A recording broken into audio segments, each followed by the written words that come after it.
Welcome back. Yeah, man, how you doing? You good? I know you like that. I know you like that. Yes, indeed. Welcome back. My name is Ivan Vixamar. Most people just call me Vix. And I want to say thank you for tapping into my podcast called The Lunch Table with Vix. Now, my why behind this podcast is very simple. I wanted to create a platform that would bring people to the table, have real conversations, and impact the masses. And today, I got another fire episode for y'all. So I got my guy on the podcast with me today. Cody, say what's up to the people. What's up? What's up? Yeah, so me and Cody go back a little bit, man. We go back to the WA elementary Yeah, days. A that's lot a of people don't know about them WA elementary days. That that's hit different. that's a crazy thought, dude. I still remember like we having free time in like second grade, and I don't remember what we were doing. I just remember sitting on the floor and just hanging out with you and talking about like SWAT cars and stuff. I don't know why that one memory sticks with me. That's very random, and that's funny because it leads into what I was gonna ask. What is your? It doesn't even have to be with me specifically, but like, what's your most like iconic WA moment, like from all the years, elementary all the way to like high school? Like, My what's that one moment that? I will proffer my most memorable memory with you is we're practicing for a football game, and they put you on a defensive end, I believe, and we're running a sweep. So I had to pull off and come around to the other side of the line and block you. So normally I had no problems doing that. And I remember hitting you with all that I had. I mean, every ounce of power that I had, and I hit a wall. Nothing. And I'll never forget that moment, bro. In all fairness, I was way bigger than you at that time, so for the audience members that are probably like, y'all can't see what he looked like, but I'm way bigger than Cody. So y'all chill out if y'all thinking that my dog weak. All right, because my dog Uh, he handled his own out there. I just thought that was so funny. I've never ever had that problem before in football. It was just like hitting a wall, and that was a whole new level of respect for you football wise after that moment. Yeah, man, I agree. So at the lunch table, we like to just hop straight into it. And we talk about anything and everything, and so my guy Cody is on the journey to becoming a lawyer. The position he holds right now, go ahead and say it because I don't want to mash it up and say it wrong. I'm currently a felony and juvenile investigator at a public defender's office. Well, there you have it. He is the makeshift CSI operator in Gainesville. He's in control at CSI Gainesville. But I did have some questions because like I've never really had, I guess, a friend in that field that I could Uh-huh. like necessarily just throw out questions to. But first, what kind of wanted I want to get into what kind of made you choose that career path, because that's not like a normal thing that like kids maybe grow up and be like, oh, I want to be like a lawyer. Like I don't really hear too many people say that. Um, so when I first got to school, or I guess when I first got to university, I wanted to be a doctor and did all the prerequisite classes, all the weed out classes, Chem 1, Chem 2, Calc 1, Calc 2, Biology 1, Biology 2. And after just grinded my teeth against the pavement from those classes, it dawned on me that I don't don't really want to be a doctor and spend the next 7, 8, 10 years of my life doing school, med school, residency, and then finally, when I'm in my late 30s, early 40s, I'm like a full-fledged doctor. Uh, so I did some exploring and a lot of self-reflection and what I'm good at and what I enjoy, at least in a professional sense. And I really like writing, and I really like reading.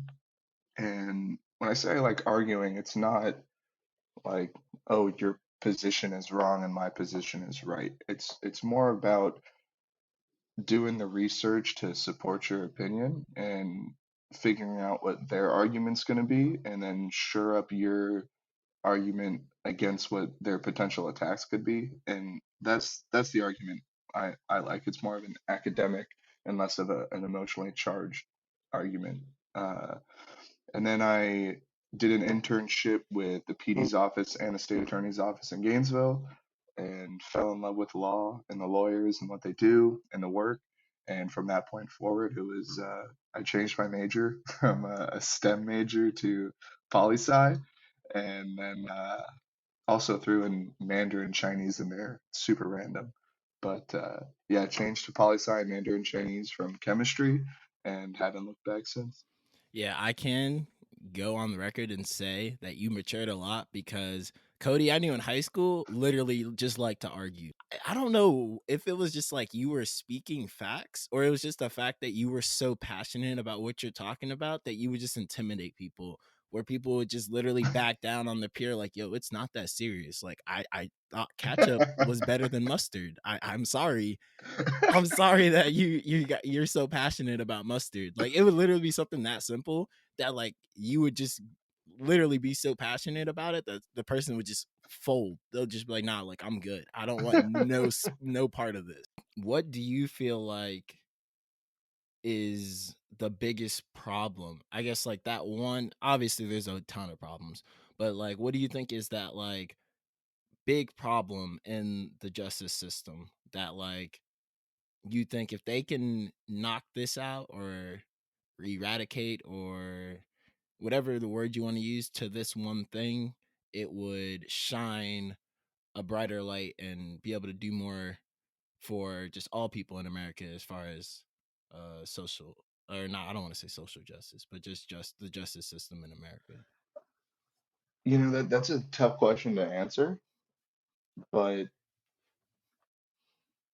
and it depends. You know, for juveniles, I think it's a different thing, and then for, you know, adults 18 and up, it's different. But for, you know, the majority, So yeah, you work with juvenile, so give it to me from a young perspective because I honestly believe it starts from the younger generation. It's like if you can correct and adjust certain behavior at a younger age, it's more likely to translate to them as an adult because once someone's an adult, it's very hard to change their mindset, their ways, their habits. I agree. We're habitual people. So I agree. the longer you allow somebody to act a certain way, the more likely they are to stay stuck in those ways. But if you can reach the kids early, so I guess I'll switch the question.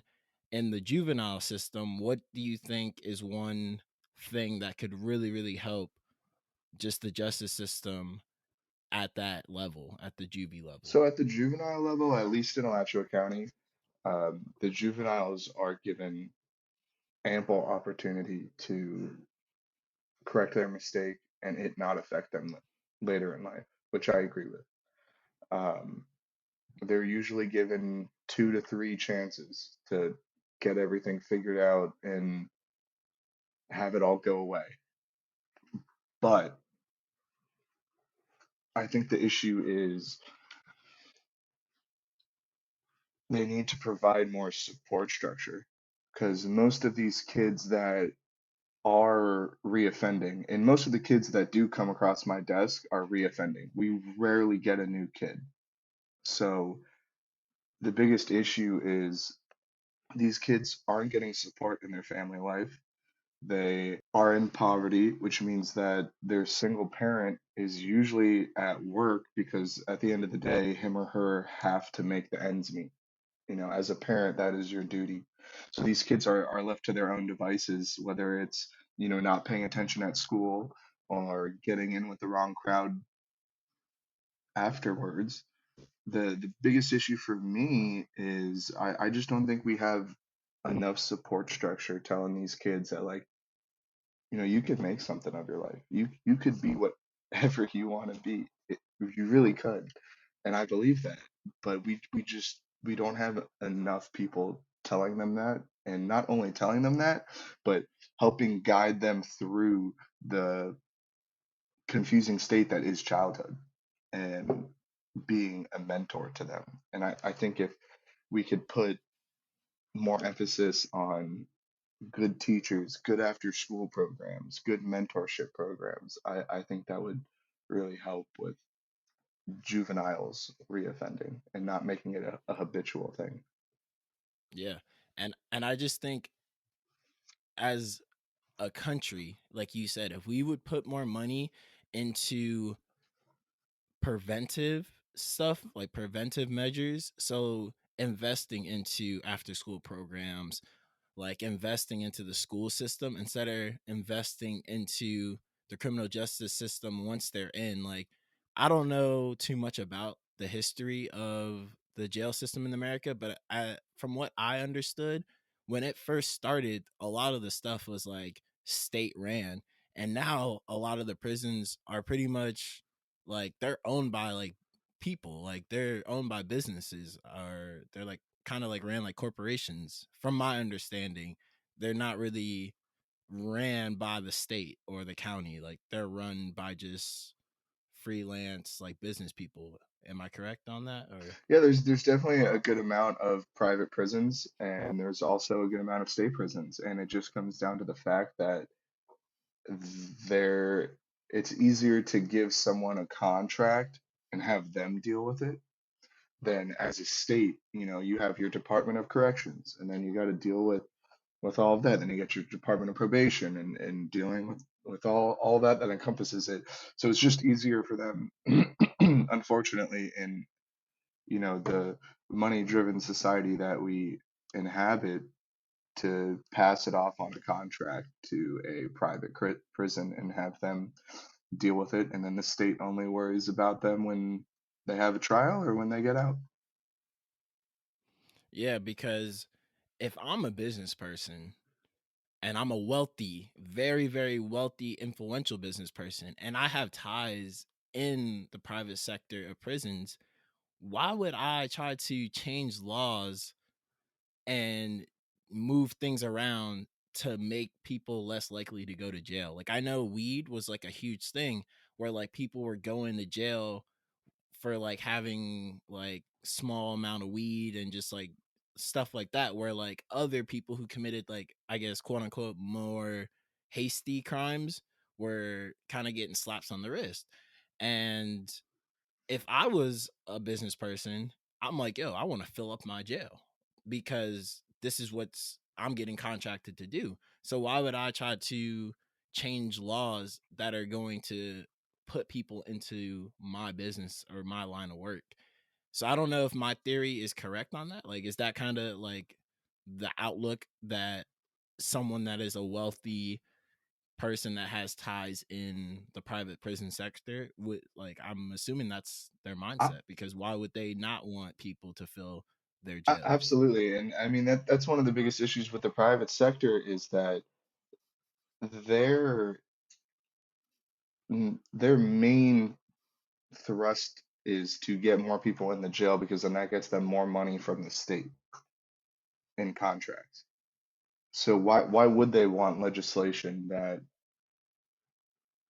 takes away mandatory minimum sentences and puts you in jail for having a little bit of weed on you, or heroin, or just most of the cases are drug related cases, and I think that's moving from juvenile to adult. I think that is a huge issue. Is and this might be a little out there for most people, but I think all drugs should be decriminalized, and being addicted to a drug is a mental health crisis and an issue, not a put them in jail issue. That doesn't solve anything. But I do think that it is a mental issue, and I think by throwing people into jail, it doesn't help the mental issue. If anything, it makes it worse because they're not solving the root No, they're issue. not. They're just You know what I'm saying? taking Like, out. They're just taking away from the drug. and have withdrawals and whatnot. And there's no, again, as with the juveniles in parallel, there's no support. I mean, if you look at a lot of the Scandinavian countries, at least I think it's Norway or Sweden, one of those two that does needle exchanges. So if you're addicted to heroin, you go in there, they give you a clean needle, they give you a little bit of heroin, and you go into a room that's all glass, and the doctors watch you. And you're more than welcome to start a treatment program with these medically trained doctors. Or you can just go in there and get your fix and get out. But you have clean needles, so you're not getting hepatitis, you're not getting HIV. There's a doctor there. God forbid you nod off and you need some Narcan to bring you back to life. And it has shown that there is an increase in dealing with the opioid epidemic if these are open, because talk to any addict and they don't want to be an addict. That they don't want to. At this point, it's a physical compulsion that they have to take to do it, to be well and not go into withdrawals. And when they're around a place where it destigmatizes using a drug and instead is focused on helping them to be healthier people and move on from this, they're more likely to get away from that. They don't want to be addicts. So, yeah, just my thoughts on that. Yeah, I think you made some good points. Again, I think it's just getting to the root of the issue and not always just, oh, you do something, throw them in jail. Like, Absolutely. jail isn't a treat, and especially, I mean, back in the day, I feel like jail was more treatment. Like, you would go to jail and you would learn a trade, Hmm. learn Hmm. skills. Like, you could get your GED. And like, I'm not well versed in the prison correctional system in America, so I can't like speak on it too heavy, but I just feel like we've gone away from that because I don't hear about people going to jail coming out with like learning a trade and learning how to do. And like back in the day, I knew that was a big thing. Like, you would go in Yeah. and you were able to take classes, and there were just a lot of stuff to kind of get you ready to come out Yeah. so that you were able to be in a better position.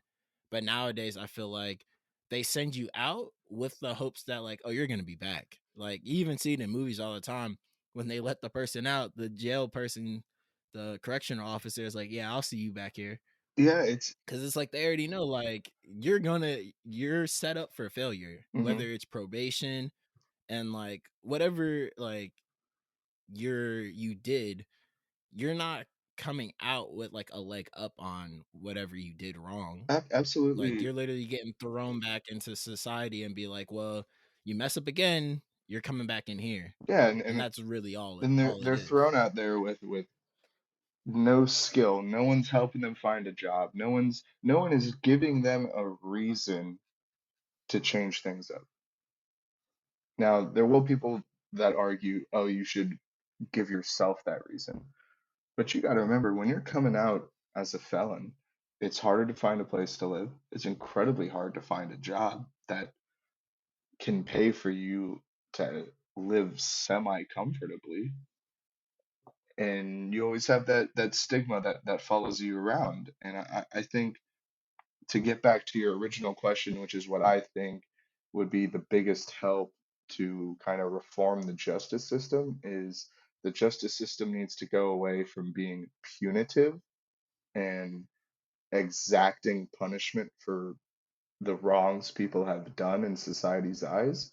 And instead, it needs to pivot and focus on rehabilitation and building a healthy lifestyle and getting these guys and girls jobs and just a support structure that they have something to live for, and they don't have to fall back to their old ways to make money or make ends meet, because they have something tangible and real that they can work towards. Like we like to do at the lunch table, we gonna flip everything on its head and we gonna go to a completely different topic because why not?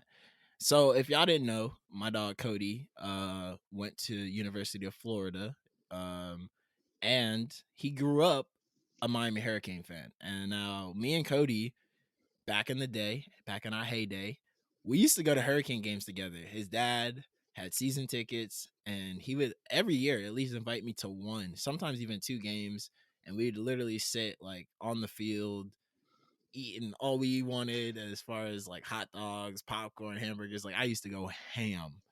And so huge Hurricane fans, like would like I said, always arguing. So he would literally go to school, and at the time the Hurricanes were garbage. So Yeah. he used to just argue to death like why Miami was better than Florida. And I used to be right there behind him, like, yeah, Florida and Tim Tebow and blah blah blah.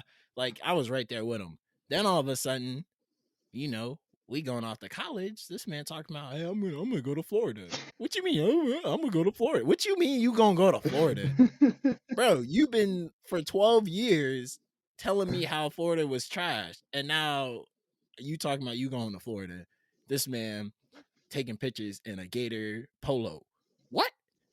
What is going on? Hold up, wait a minute. Explain yourself. All right. You are on trial. This is court, and I am the judge, jury, executioner. I'm everything, All and I right. need to know your defense.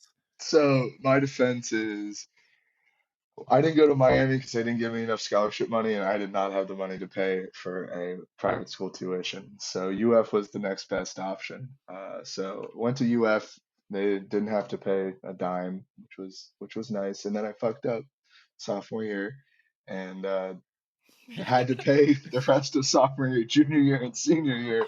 So it was nice while it lasted. But went to UF. But at the end of the day, when it's all said and done, I love UF. I have a lot of incredible life-changing memories here, but I have more of an emotional connection to Miami. And maybe it's the nostalgia or just I mean, it was a big part of growing up. You know, every Saturday was in the fall was going to Miami Hurricane game or watching it on TV. And I will always, always, always be a Miami Hurricane fan. And I don't think that precludes me from also being a Florida Gator fan with my alma mater. But I know the question you're going to ask me. What happens when they play? So the way I look at it is I root for whichever team has the better chance to make a national championship run that year. If Miami has the better chance to make a national championship run, then I'm going to root for Miami if they play the Gators. If Florida has a better chance to make a national championship run, then I'm gonna root for the Gators that year. But my love for them is equal, and I'm probably the only person in the world that can say that. All right, I got to go into. I'm going to use some words I've heard on TV shows. Okay. I'm going to go into arbitration right now. I don't know Okay. if that's. Look, I'm gonna be real with you, bro. It was a nice sob story, like, oh, the Miami in my heart, but it was just too expensive and Look, that was nice. That sob story was nice. It didn't sway the jury. It didn't. We still on your throat. Lock him up. Bury him under the jail. I don't want to hear nothing else, man. I just want you to hear this one thing. Dun dun dun dun dun dun dun dun dun. Dun, dun, dun, dun, dun, Dun, dun, dun, dun, dun, dun, dun, dun, dun, dun, dun, dun, dun, dun, dun, dun, dun, dun, dun, dun. dun, dun, dun, dun, dun. You should be ashamed of yourself. All right. So once again, if you do know the lunch table, our transition game is terrible. So we're gonna flip it once again to a completely different subject. For a lot of y'all that don't know, me and Cody went to Westminster Academy, which was a Christian school, and to be honest, I wasn't really big in my faith when I went to WA. Honest, I could really care less about it. I just went to church because my mom kind of made me go to church and stuff like that. But I think Cody's story, which I've never heard the full thing before, so this would be new for me too, is interesting. And recently I hit up Cody just out the blue, just hey, what's up? Da da da da. We start talking, And I think he might have asked me like, "Yo, how's life and how's this and that?" And I'm like, "Yeah, man, God's been really good. I'm blessed." And he said something that was very interesting to me. He was like, "Oh, okay, that's like really good. I'm glad to hear it." He's like, "Actually, I don't believe in God anymore." And I was like, like every Christian is like, he said what?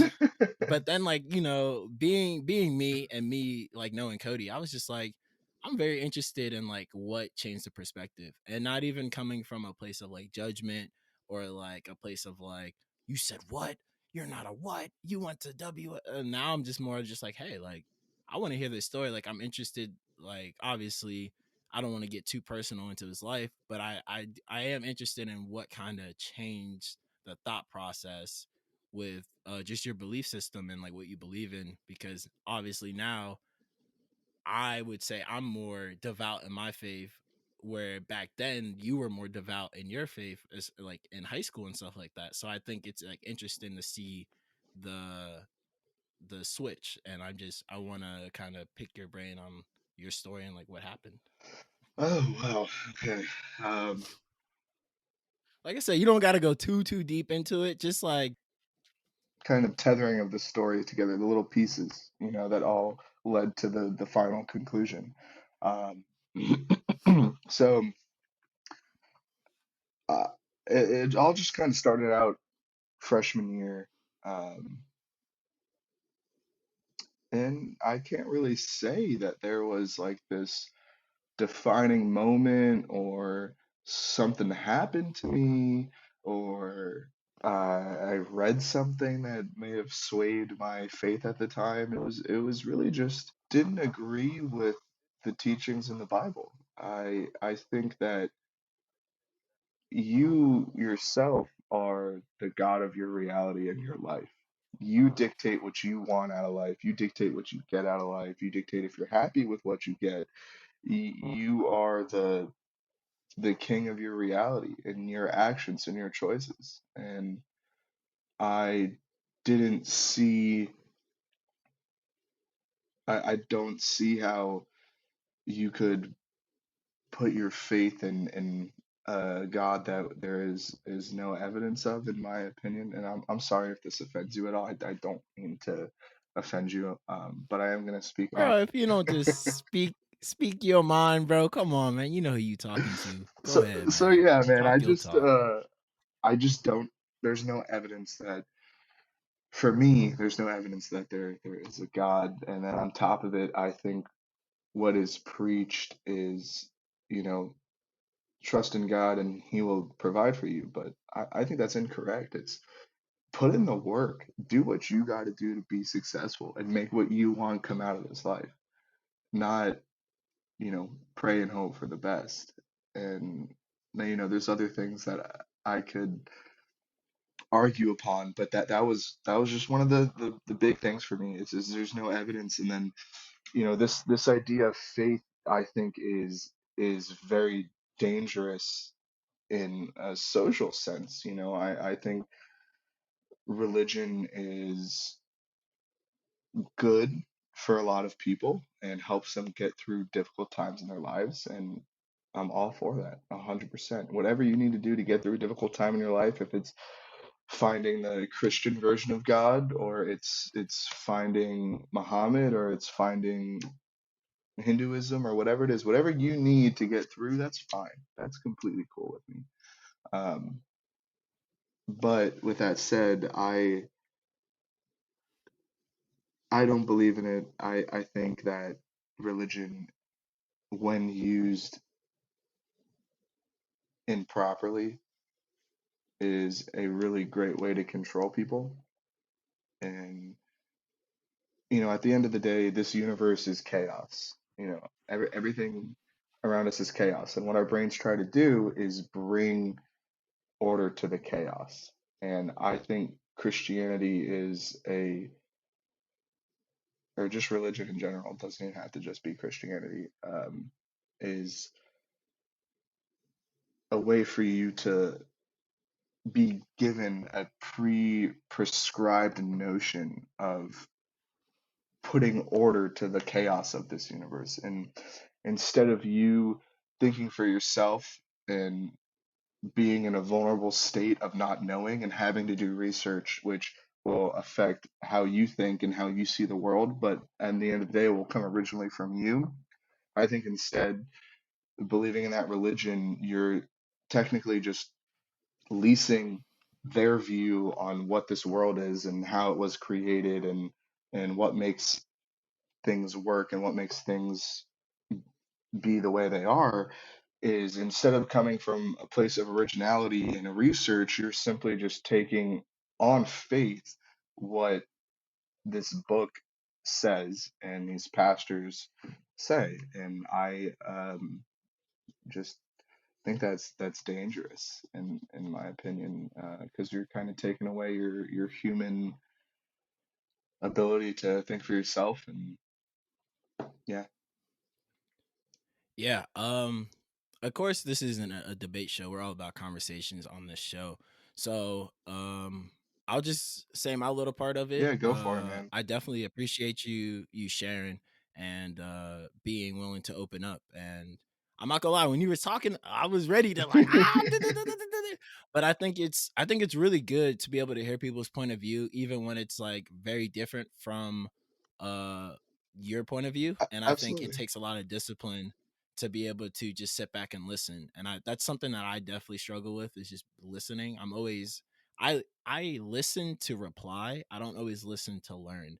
Yes. So that was one thing I had to realize. But my part of it is I definitely understand where people come from, because religion, I'm not a big fan of religion at all, to be honest, because I definitely agree.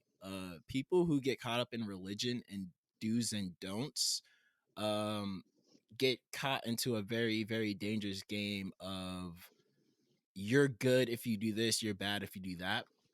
And I think a lot of times, and I by no means am I uh like a pastor or anything like that. So like I'm not gonna try to come at it from a theology standpoint, but I definitely think that people, we live in a like you said, a broken, fallen world, and I think people love to use things to get a leg up on other people. And I think a lot of pastors, whether in the Christian faith or just whatever faith or religion that people are in, definitely can take things out of context and try to use that to control people or to make people feel a certain way or to do a certain thing. And I guess the best example that I could use for me is just my relationship with my girlfriend, right? I love my girlfriend, so I want to do things that will please her. And I want to put myself in a situation to make her proud. And I want to build our relationship. And that takes time. That takes me learning her, growing through her. Now, that doesn't mean I'm going to do everything perfectly. That doesn't mean I'm going to be perfect, but I'm going to tailor my actions to make her proud. And I think if you have a relationship with whatever God, whatever, Buddha, whatever, but for me personally, I want to grow my relationship with God. So I'm not going to sit here and look at myself as like, oh, you do this and you're good, you do this and you're bad. But once you grow in your relationship one on one with God, you realize, okay, these are certain things that I don't feel morally right doing because of my relationship with God. So I'm going to go away from those things. Not saying those things are bad, but just like I don't feel as if they would make God proud. And and like I said, it's not perfect and it's hard to explain um your personal relationship with God. I just know in my life there's so many things that happened that I'm just like, yo, this is not coincidence. This isn't just like just random events that are happening. Like these are like I feel like these are things that are orchestrated, like that are destined. But that doesn't mean that I have no control over the things I do. Like I definitely hate when people use faith as like blaming everything on someone else. To quote the great Saint Drake, he says, I'm the type to say a prayer and go get what I just prayed for. And I think it's important to understand that you have a part. So yes, you're praying for something like, God, I want this, or whatever person or God that you worship, you're praying or speaking things into existence. Some people are all about like, oh, the universe and the vibrations, whatever that. At the end of the day, you have to align yourself and put yourself in those situations. I definitely am not and even in the Bible it says, um, and I wish I could like quote this better because I don't know like the exact verse, but it says something about like a man who like toils is gonna be a broken or impoverished man. Like pretty much saying like you gotta work to eat. Like don't think you're just going to pray and things are just gonna just drop in your lap. Like you have to put in the effort and the work. So I don't like the concept of when people use faith as a like deflector from them doing things or them having to take initiative. I think you definitely have to align yourself and put yourself in situations, but I definitely think there's a lot of things out of your control that you can't control in life. And for me, in those moments when I can't control things and I always want to control things, I think it's really good to be able to say, you know what? I'm going to put this in God's hands, and eventually as you grow your relationship with God, in my personal opinion, you'll get like a peace and understanding of why things happen. It may not be in the moment, like you may pray for something and it doesn't go the way you want it to go, but then hindsight's always 2020, and you can look back at that situation and be like, okay, like I see why I had to go through that. I see why like that happened to me. And like I said, that's just my opinion, and I probably didn't explain it as good as I could have, but I just think we all sin. So I think we as Christians get bad reps because we just love to judge people, and they're just like, "Oh, you're gay? Well, oh, sorry. You're not going to heaven. No, you're a sinner." While the whole time like you're gossiping.